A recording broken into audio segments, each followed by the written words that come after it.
Os camponeses desconfiam do letramento. Saber algo implica algum grau de amargura. Os intelectuais são tristes. Os camponeses analfabetos são felizes. Perdida a inocência, porém, não há como voltar atrás, não dá para se despir da intelectualidade, está-se condenado à danação eterna. Os que, nestes tempos, empreendem viagens ao Oriente em busca de técnicas budistas de desligar a mente, fracassam miseravelmente ao final. Os camponeses pobres da Europa dos séculos XVIII e XIX intuíam o problema.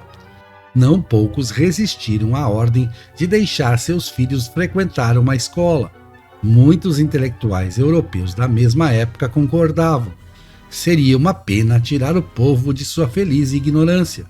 Para quê, afinal, se a função deles era cultivar a terra? Para isso, as letras seriam inúteis. O estudo por parte da canaille, ademais, poderia ser subversivo. O Ocidente assistia à decadência da velha nobreza patrimonialista, suplantada pela igualitária ideologia capitalista, fundada, entre outros, em John Locke, precursor da democracia moderna, defensor da propriedade privada. O século XVIII será o século das luzes, que deveriam ser espalhadas. Para todos, eis uma questão a dividir os iluministas. Não se tinha certeza, era uma grande dúvida. A Academia de Berlim, em 1778, promoveu um concurso a respeito, intitulado "É útil enganar o povo?". A pergunta era tendenciosa. A Prússia fora o primeiro estado a universalizar o ensino primário. Na academia, defendia-se tal iniciativa, daí qualificar como enganar a ideia contrária, a de manter os pobres na feliz ignorância.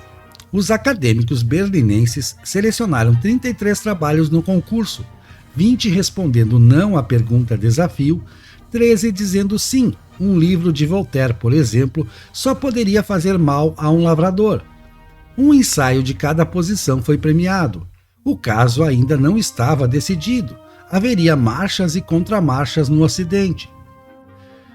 Em 1833, em Lorraine, na França, um cronista anotou o pensamento dominante entre os camponeses.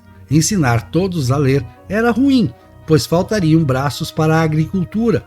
Poderiam colocar os camponeses nas fábricas ou virarem vagabundos, como os advogados de aldeia, especialmente odiados. O pensamento dos camponeses franceses encontrou eco entre os pensadores eruditos até o século XX, pelo menos em Portugal, em que o analfabetismo era de 75,1% em 1911 e ainda de 67,8% em 1930. Segundo Rômulo de Carvalho, eminente historiador da educação lusa, muitos escritores e dirigentes locais perguntavam-se na década de 1920 se as letras não levariam à corrupção do ativismo da raça e à infelicidade daqueles que as aprendessem. Antônio de Oliveira Salazar, a maior autoridade do país a partir de 1928, considerava mais urgente formar elites, Portugal carecia delas, do que ensinar o povo a ler. A rigor, nenhum Estado antes da Prússia fez valer a obrigatoriedade do letramento para todos. Na Roma antiga, assim como na Grécia e entre os judeus, povo do livro, havia um culto à erudição. Ter livros e saber ler e escrever eram condições valorizadas. Houve, em Roma e na Grécia, escolas públicas destinadas às primeiras letras, mas jamais se chegou à universalidade do ensino nos moldes do que seria implantado a partir do século XVIII na Europa. O mesmo se aplica ao Japão e à China antigos. Com a reforma protestante no século XVI, pregou-se a necessidade da leitura da Bíblia. As escolas bíblicas tiraram milhões do analfabetismo, cujos índices começaram a cair na metade norte da Europa, a metade que abandonou o catolicismo. A Contra-Reforma não chegaria a incentivar a leitura do livro sagrado diretamente pelos fiéis, mas, por meio de suas ordens, especialmente da Companhia de Jesus, multiplicou as escolas primárias e os colégios na metade sul e nos domínios católicos ultramarinos. A invenção da imprensa, no século anterior, colaborou para ambos os intentos, popularizando os livros. Será apenas em 1717, porém, com Frederico Guilherme I da Prússia, que se decretará o ensino compulsório para todos os habitantes, homens e mulheres.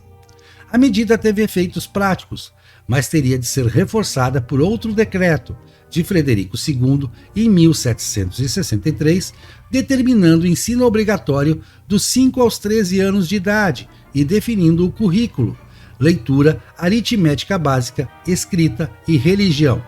Nas escolas urbanas, acresciam-se história, geografia, ciências naturais e francês.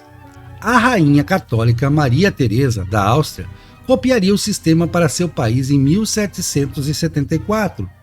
Foram povos alemães, portanto, os primeiros a experimentar a revolução do letramento universal, coincidente com a Revolução Industrial e com a ascensão do capitalismo.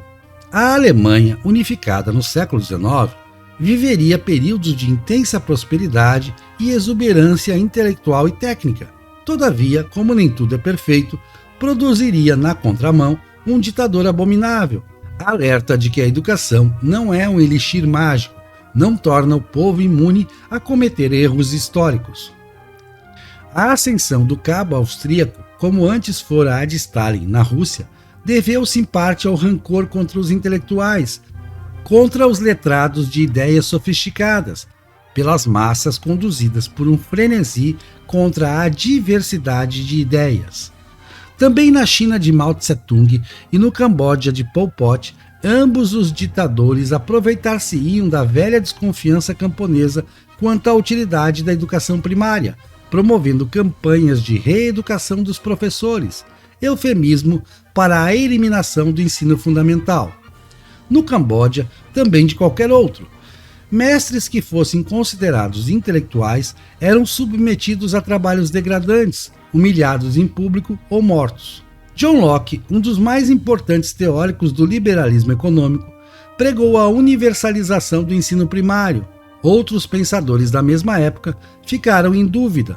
Hoje, a resistência ao ensino para todos é residual. Triunfou a ideia de igualdade de oportunidades para todos através do acesso universal à educação.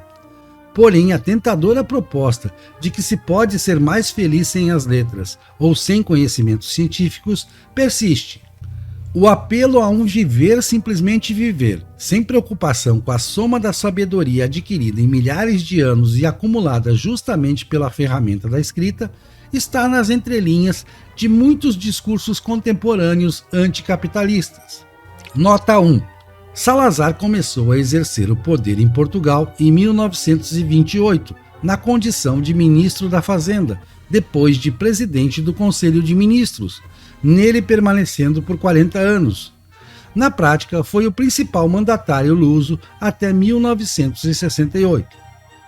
Nota 2. A recente expansão dos cristãos não católicos no Brasil, muitos deles com acesso às escolas bíblicas, certamente colaborou para o letramento no país, embora a extensão dessa influência ainda careça de uma quantificação mais apurada.